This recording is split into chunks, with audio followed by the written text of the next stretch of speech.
Mais on va pouvoir accueillir avec plaisir, mais en visio, parce que les contraintes de déplacement sont ce qu'elles sont.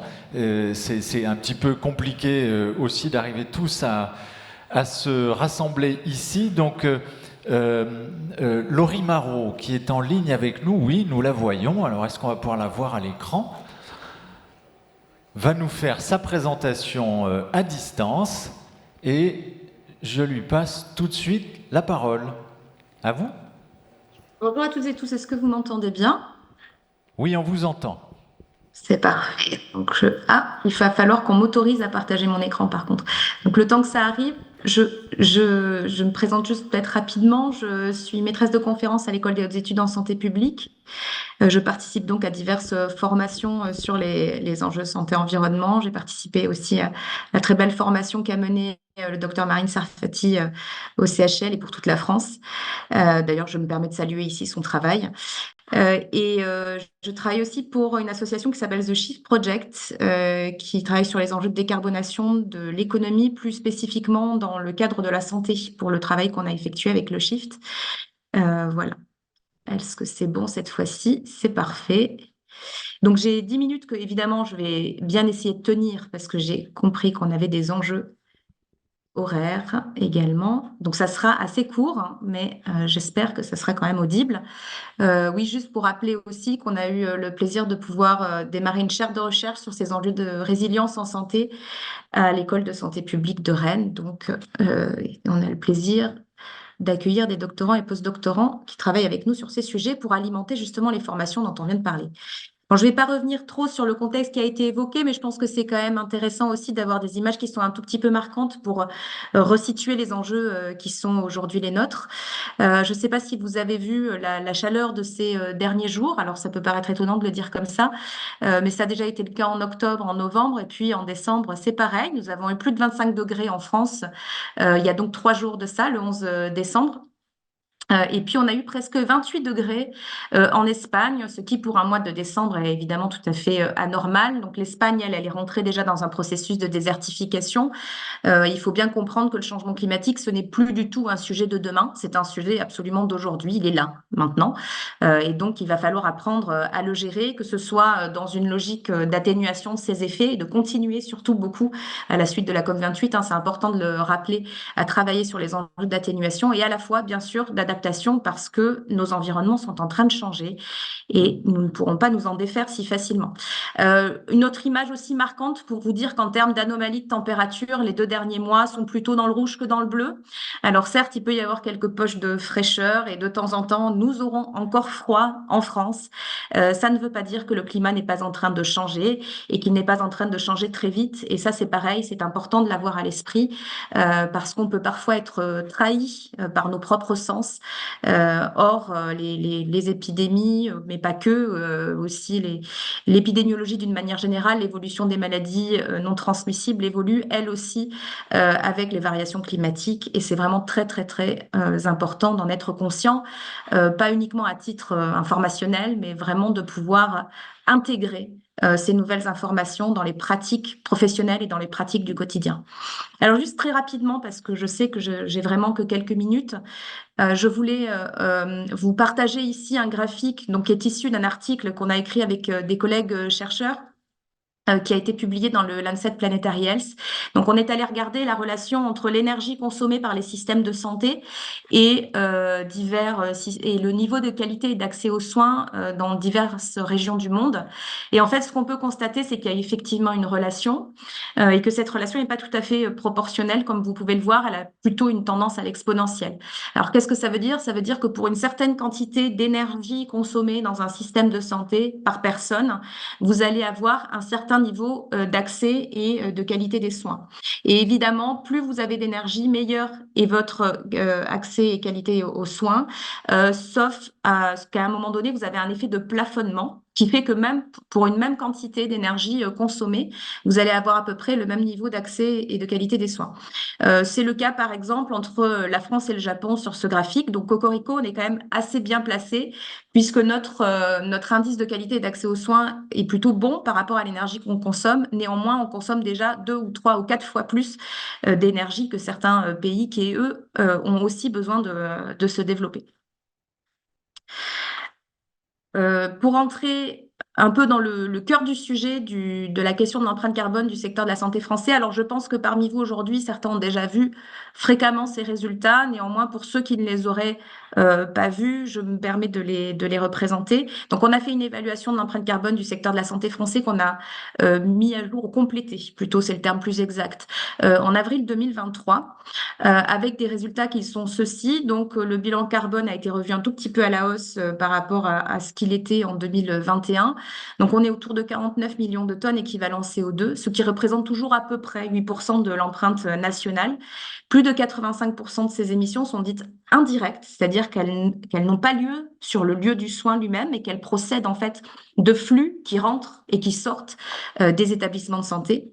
Et à peu près la moitié de ces émissions seraient dues aux dispositifs médicaux et aux médicaments. Alors là, bien sûr, il y a une toute petite prudence à avoir, qui est qu'en fait, on n'a pas exactement à ce jour les analyses de cycle de vie de tous les médicaments qu'on utilise, ni de tous les dispositifs médicaux. Alors le gouvernement actuellement et le ministère se mobilise pour développer des méthodes pour avoir accès à ces chiffres-là, mais pour l'instant, on travaille plutôt sur des équivalences dites monétaires, c'est-à-dire tant d'euros dépensés égale tant de carbone, en gros. La répartition des émissions, c'est celle-ci. Donc, vous avez source fixe de combustion, c'est un mot savant pour dire chauffage, hein, typiquement. Donc, vous avez une partie, effectivement, qui est due au chauffage des bâtiments, une partie des émissions qui sont dues également aux gaz médicaux. Donc, ça, c'est la partie orange clair qui représente le scope 1, donc ce qui va vraiment être émis depuis le bâtiment. Ensuite, vous avez tout ce qui va être en lien avec la production électrique. Alors en France, on a une production électrique qui est quand même assez décarbonée. Donc vous voyez que le scope 2 est plutôt réduit. Et puis enfin, on a ce scope 3, une grande partie de ces émissions donc indirectes, avec une grande majorité pour les médicaments, les dispositifs médicaux, une part importante pour l'alimentation, également les transports, qu'ils soient des usagers ou des professionnels, représentent à peu près 13% de l'ensemble. Les immobilisations, elles, qui correspondent aussi aux constructions, sont à peu près à 8%, sachant que la moitié de ces immobilisations, c'est aussi les achats qui vont durer plus d'1 an, typiquement dans les IRM ou les automates. Donc, c'est quand même important de les considérer. Et par ailleurs, la moitié de ces immobilisations, c'est déjà du numérique. Donc, 4% aujourd'hui des émissions de la santé, c'est déjà du numérique. Et puis enfin, on trouve les déchets, les autres services, les déchets étant eux plutôt autour de 2%. 2-3% de l'empreinte. On a réussi également, enfin on a inclus en tout cas dans le périmètre de la mise à jour de 2023, l'administration publique de la santé. Alors elle, du coup, elle se trouve à peu près à 1% du total de l'empreinte. Et après, on a une répartition, alors pas tout à fait équitable, mais pas tout à fait non plus inéquitable, entre les établissements hospitaliers, qui représentent environ 38% de l'empreinte. Alors ça, c'est hors médicaments, parce qu'on n'a pas pu inclure les médicaments avec. Les établissements médico-sociaux qui, à eux deux, pareil, font à peu près 38%, et la médecine de ville qui est autour de 23% de l'empreinte. Donc, je vous présente très rapidement la feuille de route qu'on propose. Donc, vous avez un niveau de carbone de départ qui est celui de, enfin, alors 2020 mis à jour, on va dire 2023. Ici, on a l'objectif, enfin, on n'a pas l'objectif, mais la projection à 2050. Donc, ce que ça pourrait donner autour de 50 millions, 51 millions de tonnes équivalent CO2. Et encore, on n'a pas pu modéliser l'évolution épidémiologique là-dessus parce qu'il y aura peut-être plus de malades, en fait, d'ici là. Et puis après, l'ensemble des mesures qui sont proposées et détaillées assez finement dans le rapport. Alors, le rapport fait 150 pages, donc c'est un petit peu difficile de le résumer ici en 10 minutes. Mais en gros, ce qu'on voit, c'est qu'avec les mesures conventionnelles, hors médicaments et dispositifs médicaux, on peut déjà arriver à un effort de presque 30% de réduction de l'empreinte. Donc, en agissant sur les déchets, sur les déplacements, sur l'alimentation, sur le chauffage, chauffage, sur la rénovation du bâtiment, etc. Ensuite, dans le scénario où on a une industrie qui est capable d'innover suffisamment pour avoir une réduction forte de ses émissions carbone, c'est-à-dire à presque moins 80%, mais qui sont les objectifs normalement du ministère de l'Industrie, on peut descendre jusqu'à moins 64%. Et si on considère de réduire le gaspillage, alors là on parle notamment des volumes gaspillés par les problèmes de conditionnement, par exemple des dispositifs ou des médicaments, sans même toucher aux prescriptions, on est presque, on arriverait à moins 70% de l'empreinte. Donc il y a un travail qui reste à faire ici, qui ne peut pas être porté par, on va dire, la décarbonation technique des dispositifs et des postes, qui serait davantage porté par des enjeux de prévention, de promotion de la santé et de juste soins. Mais néanmoins, on constate quand même que si tous ces efforts ont déjà été faits en avant et que bon nombre de mesures ont déjà été appliquées, on allège la charge qui reste par ailleurs sur la demande de soins. Alors, l'objectif, c'est quand même d'avoir un système le plus soutenable possible sur tous les aspects. Donc là, ce modèle-là, il devrait être capable à la fois de résilience et de sobriété, parce que vous pouvez être résilient sans être sobre, ce qu'on a quand même été pas mal pendant la crise du Covid, où on n'a pas trop pensé sobriété et c'était normal, mais du coup, on a été résilient de cette façon-là. Et vous avez des systèmes de santé qui sont tout à fait sobres de par le monde, mais alors pas forcément très résilients. Là, pour être soutenable en 2050, il faudra faire les deux. On n'aura pas beaucoup d'autres choix si on veut éviter tous les risques qui vous ont été énoncés précédemment. Donc pour ça, il faut garantir la santé des populations en maîtrisant le besoin des services de santé. Et là, il y a un gros travail, je pense, épidémiologique à réaliser en lien avec les effets de l'environnement et du changement climatique sur la santé et de comprendre ces effets en profondeur pour pouvoir ensuite aller effectivement on va dire les résoudre à la racine, en basculant vers un système qui soit le plus préventif possible et qui passera nécessairement, on en est conscient, par des politiques transsectorielles, ce qui n'est pas forcément le cas aujourd'hui, où il y a quand même pas mal de silos. Et donc là, il y a des enjeux, tout ne dépend pas du système de santé, bien sûr. Construire des pistes cyclables, ça ne dépend pas du système de santé. Aménager les bâtiments des particuliers, ça ne dépend pas des systèmes de santé, etc. Mais en tout cas, tout ce qui est en lien avec la prévention, les enjeux de santé planétaire qui ont été évoqués précédemment, ça peut être l'affaire du système de santé. On publie pas mal sur le sujet, où on travaille sur certaines publications. Donc, si ça vous intéresse de lire plus en amont sur ces propositions, je pourrais vous faire passer ces travaux. Juste pour conclure, les politiques publiques et les sociétés savantes sont de plus en plus au rendez-vous aujourd'hui. Les établissements se mobilisent énormément et depuis mai 2023, on a la planification écologique du système de santé, la feuille de route qui a été lancée. Le COPIL avait lieu ce matin au ministère, donc le deuxième COPIL, où on peut voir qu'il y a des avancées, notamment en matière d'introduction de critères environnementaux pour les autorisations de mise sur le marché des médicaments, par exemple, de relocalisation de production médicamenteuse sur le territoire français, donc avec des choses qui sont quand même assez fortes et assez engageantes et qui peuvent être accueillies comme des bonnes nouvelles sur le sujet. Également, la FHF a sorti de ces nouvelles propositions pour le développement durable. Alors, ça avait déjà été publié en 2020, mais donc la mise à jour vient de sortir avec de nombreux indicateurs sur toutes les propositions qui sont faites, ce qui permet donc d'avoir des outils de pilotage et de suivi des démarches environnementales, des démarches notamment d'atténuation et d'adaptation. Je pense plus spécifiquement aux établissements de santé et médico-sociaux, mais on pourrait parler de territoires de santé si on peut les administrer à ce niveau-là, qui peuvent être aussi très inspirants et servir de base à toutes vos actions. Voilà, c'était court, mais j'espère que j'ai été claire dans mes propos et j'espère surtout que vous n'avez pas entendu les travaux qui venaient de démarrer en parallèle au-dessus de ma tête. Non, très bien. Applaudissements dans la salle. J'espère que vous les entendez aussi. Oui. Merci d'avoir accepté ce défi et d'avoir fait cette petite prouesse de résumer, synthétiser, mais aussi faire émerger les points saillants d'un très gros travail en quelques minutes. C'est un petit peu la loi du genre des assises aussi. On essaye d'avoir de pouvoir accrocher le maximum d'orateurs intéressants et utiles à notre thématique. Et donc, ça demande de comprimer un petit peu l'horaire. Mais je pense, sous le contrôle de tous, que vous l'avez très bien fait. Vous êtes d'accord ? Merci beaucoup, merci à vous et bon courage pour les travaux. C'est pas les miens. Très bien. Nous allons demander maintenant aux orateurs suivants de nous rejoindre à la tribune. Donc, Hélène Aupetit, Frédéric Rimatei et François Roch, qui viennent donc pour nous présenter également des travaux menés depuis des mois et qui résultent de l'enquête inter-CHU, que vous allez nous résumer également en quelques minutes. Merci.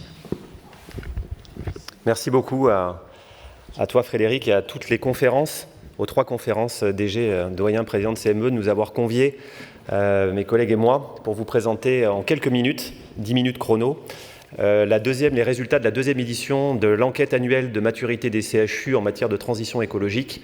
On a beaucoup parlé d'empreinte environnementale et on passe maintenant aux travaux pratiques.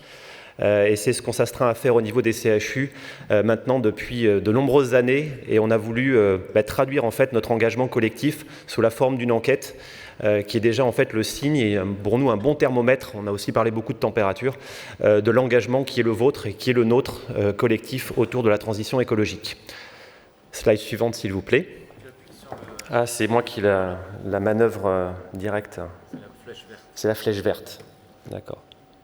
Non, la flèche verte. Ça, c'est une flèche et elle est verte. Ah, elle est très stylisée. Merci beaucoup. Donc d'abord, rappeler pour l'ensemble de nos communautés que les CHU sont précurseurs de la transition écologique.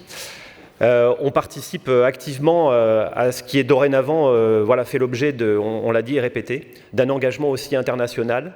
Il y a un engagement international de la France, au titre du Green Deal européen, qui existe maintenant depuis plusieurs années, avec les objectifs de réduction des gaz à effet de serre, d'émissions de gaz à effet de serre, dont on a déjà moult fois discuté et parlé avant notre intervention. Et puis, dans le cadre du programme France Nation Verte, qui est piloté donc en interministériel au niveau de Matignon par le secrétaire général à la planification écologique, et dans lequel nous nous inscrivons, nous, au titre de la santé, au vu de l'impact que nous représentons et qui a aussi été rappelé juste avant nous par Laurie Marot et par les interlocuteurs, les intervenants précédents, au sein d'une feuille de route qu'on appelle Planification écologique du système de santé, qui a été publiée en mai 2023 et qui est portée par Agnès Firmin-Lebaudot, mais en interministériel aussi, on avait encore un copil ce matin, qui est un document qui a quand même le mérite de regrouper en quelques 7 grandes thématiques les engagements nécessaires à prendre pour faire en sorte d'avoir cette déclinaison. On l'a beaucoup demandé. Alors pourquoi précurseur ?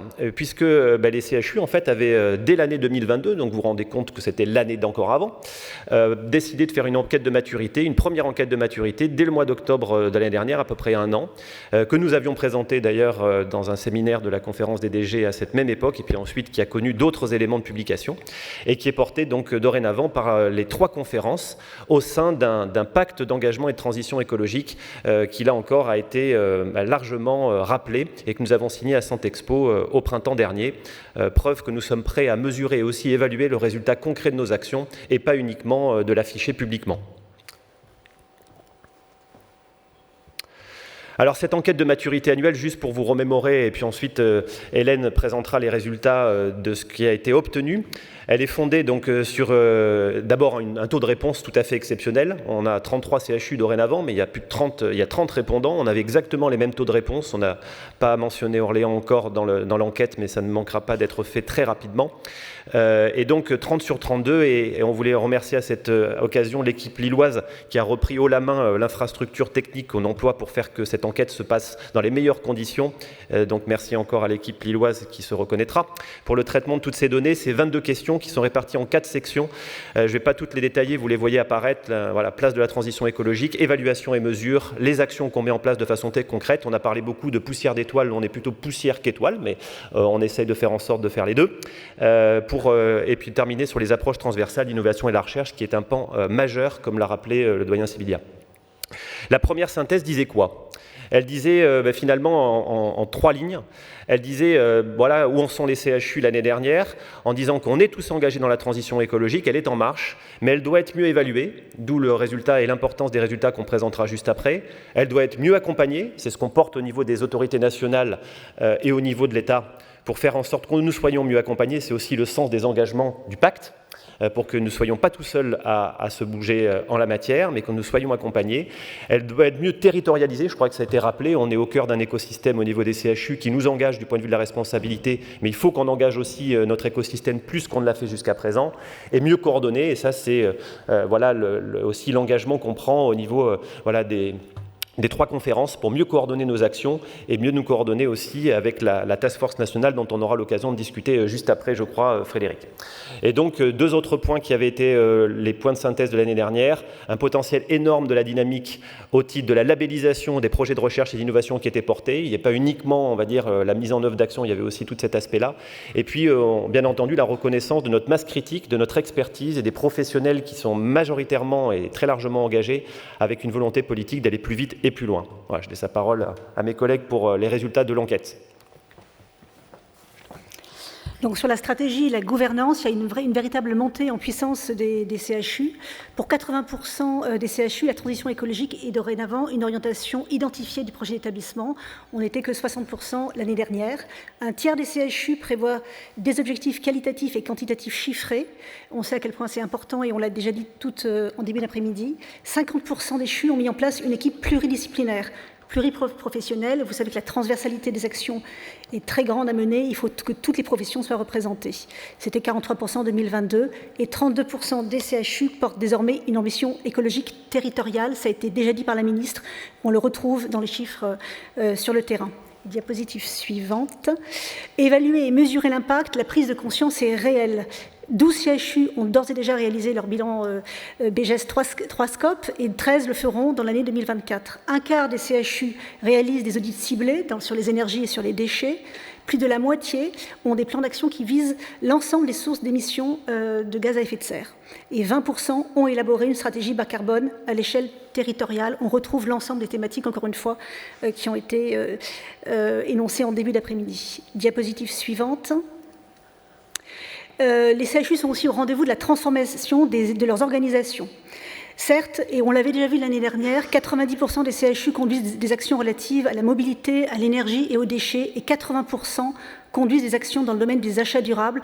Et on a vu dans le propos de Laurie Marot que le sujet des achats est un sujet majeur, notamment évidemment dans le versant médicaments EDM.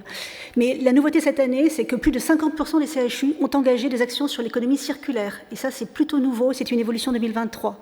Que l'évolution et la limitation au recours à l'usage unique et au plastique est maintenant présente dans 70% des CHU. Et que par ailleurs, 22 CHU ont recours à des sources d'énergie renouvelables pour le chauffage et la production d'eau chaude. Donc ça, c'est l'ensemble des thématiques. Elles sont évidemment très très vastes, mais tous les CHU y vont. Diapositive suivante. Allez-y. Allez. On va se relayer pour faire vivre le propos.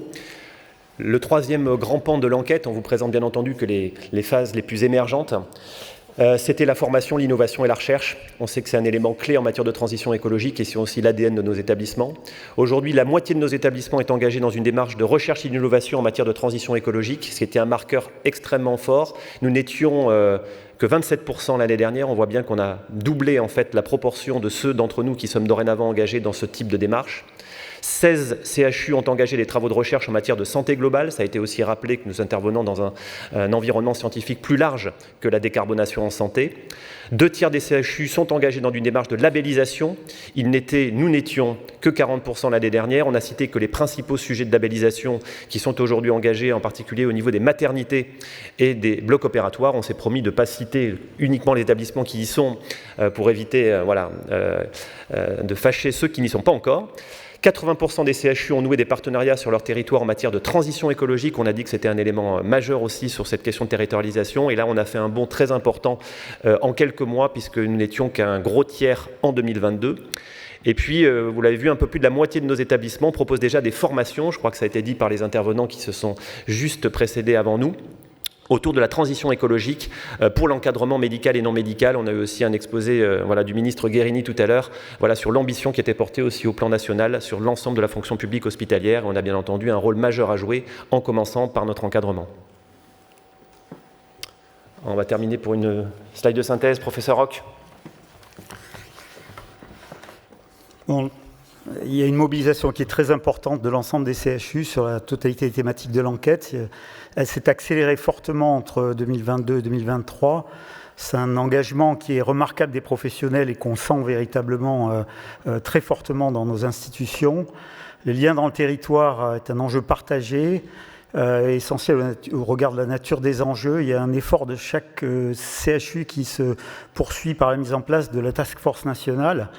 La contribution de la task force par ces conférences a été de construire un réseau avec les sociétés savantes, et je prends ma casquette de médecin, et au sein de la conférence des présidents de CME avec Marie-Thérèse et Rémi, on a contacté et on est en train d'essayer de faire vivre un questionnaire sur qu'est-ce qu'on peut faire avec les sociétés savantes. Dans la réalité, si j'ai 2 minutes pour supplémentaires, c'est possible?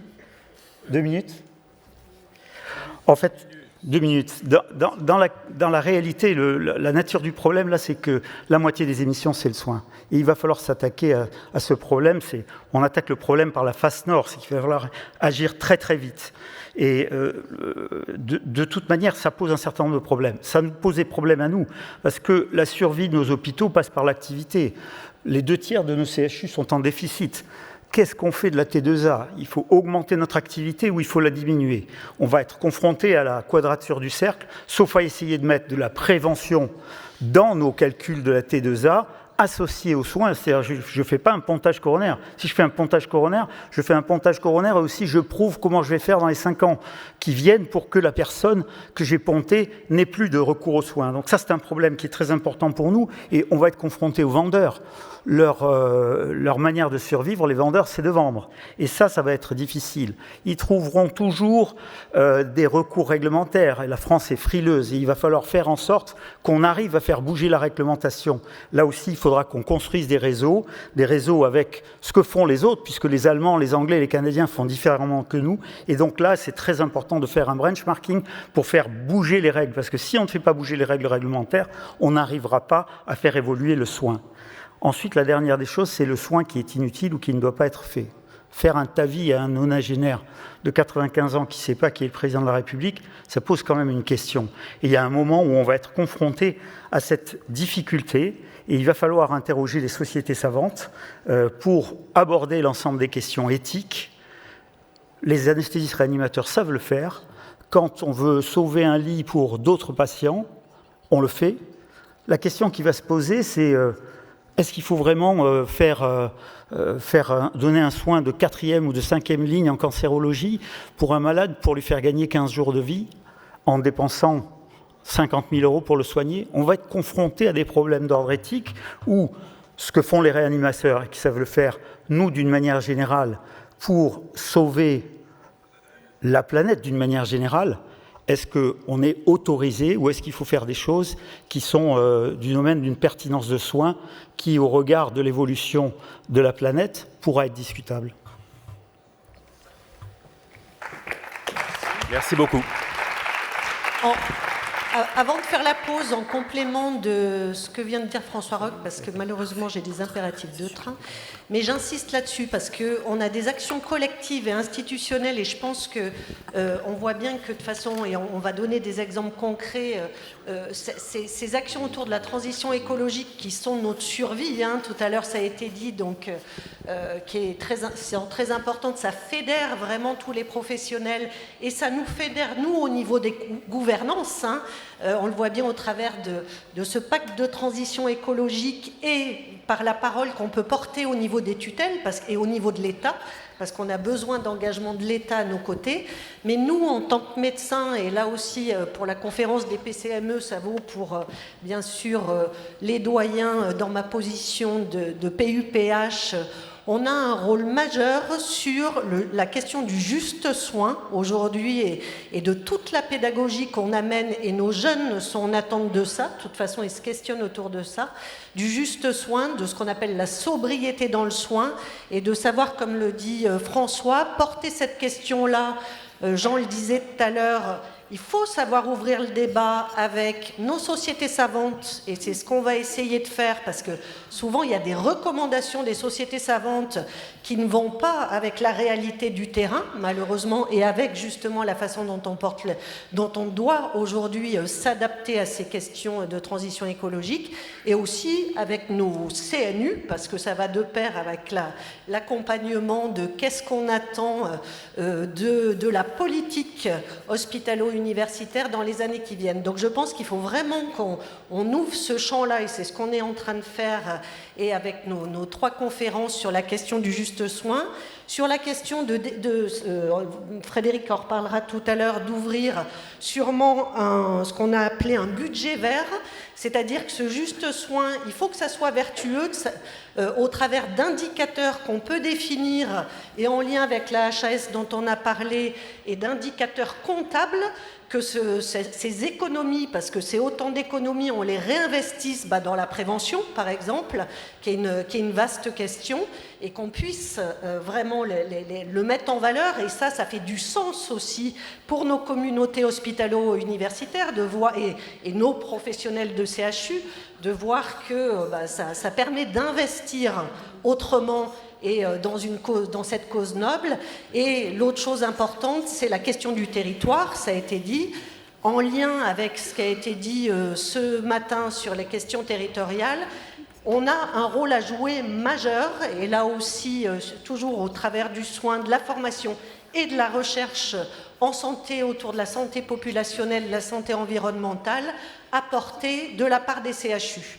Et donc il faut qu'on inscrive cette question, et en ville, il porte beaucoup d'actions aussi autour de la transition écologique.